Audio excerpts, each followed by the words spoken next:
নমস্কার বন্ধুরা, আজকে একদম সিম্পল একটা রান্না নিয়ে চলে এসেছি, ডিমের কারি। যদিও সবাই জানেন এই রান্নাটা, তবুও নতুন যারা তাদের একটু উপকার হবে সেই জন্য। তো ভীষণ ভীষণ সাধারণ মশলা দিয়েই কিন্তু আমি এই রান্নাটা করেছি। খেতে কিন্তু ভালো হয় ভীষণ। তো তার জন্য প্রথমেই কিন্তু ডিমগুলো এরকম সুন্দর করে ভেজে নিতে হবে। ডিমগুলো যদি একটু হলুদ দিয়ে ভেজে নেন, কালারটা খুব সুন্দর হয়, দেখতেও খুব ভালো লাগে। দেখুন ডিমগুলো ভাজা হয়ে গেছে। এরপর ওই তেলেই দিয়ে দিলাম দারচিনি, এলাচ, লবঙ্গ। এটা একটু ফ্রাই করে নিতে হবে। সুন্দর যখন একটা গন্ধ বেরিয়ে আসবে তখন দিয়ে দিলাম পেঁয়াজ কুচি। পেঁয়াজ কুচি দিয়ে দেখুন একটু ভাজা ভাজা করে নিচ্ছি। পেঁয়াজগুলো কিন্তু একটু ভেজে নিতে হবে, খুব বেশি ডিপ ফ্রাই প্রয়োজন নেই, কিন্তু অল্প একটু লাল লাল করে কিন্তু অবশ্যই ভেজে নিতে হবে। দেখুন গ্যাসের ফ্লেমটা কিন্তু মিডিয়াম রাখবেন। দেখুন ফ্রাই আমার হয়ে গেছে।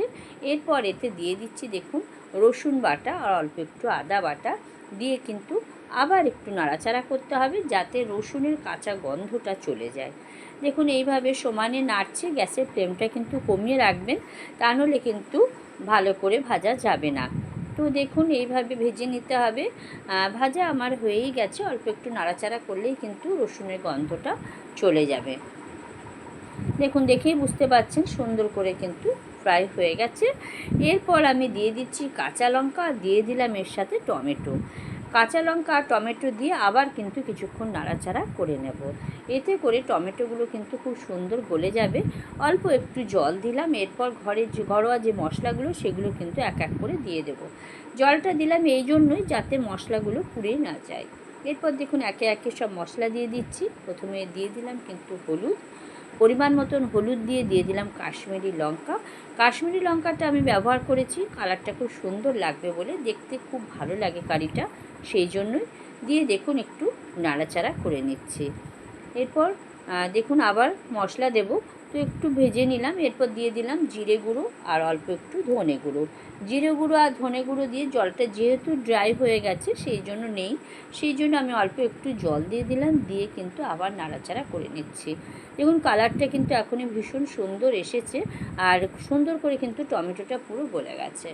তো দিয়ে দিলাম। আর তারপর এতে দিয়ে দিলাম অল্প একটু কাশ্মীরি লঙ্কা, আর দিয়েছি একটু শাহি গরম মশলা। তো দিলাম, দিয়ে কিন্তু একটু নাড়াচাড়া করে নিলাম। গরম মশলা দেওয়াতে সেন্টটা খুব সুন্দর বেরোবে সেই জন্য। তো এই সময় আমি অল্প একটু দিয়ে কিন্তু মশলার সাথে সুন্দর করে কষে নিলাম। তো এইভাবে কিন্তু আপনারা ডিমের কারি করতে পারেন।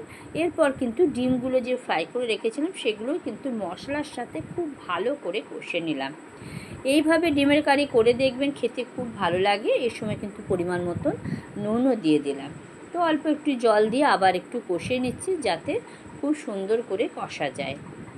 তো হয়ে গেছে, আমার মশলাও কিন্তু খুব সুন্দর করে কষা হয়ে গেছে।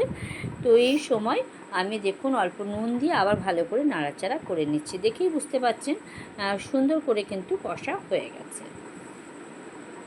মশলা থেকে কিন্তু একদম তেল ছেড়ে দিয়েছে। এই সময় আমি অল্প একটু গরম জল দিয়ে দিলাম। অবশ্যই কিন্তু গরম জল ইউজ করবেন, এতে করে কিন্তু সবসময় তরকারির স্বাদটা ভীষণ ভালো হয়। তো অল্প একটু জল দিয়ে দেখুন ফুটিয়ে নিলাম। ব্যাস আমার রেডি হয়ে গেছে ডিমের কারি। এরকম ডিমের কারি গরম গরম ভাতের সাথে, রুটির সাথে কিংবা পরোটার সাথে খান, খেতে কিন্তু অসাধারণ লাগে। রেসিপিটা কেমন লাগলো অতি অবশ্যই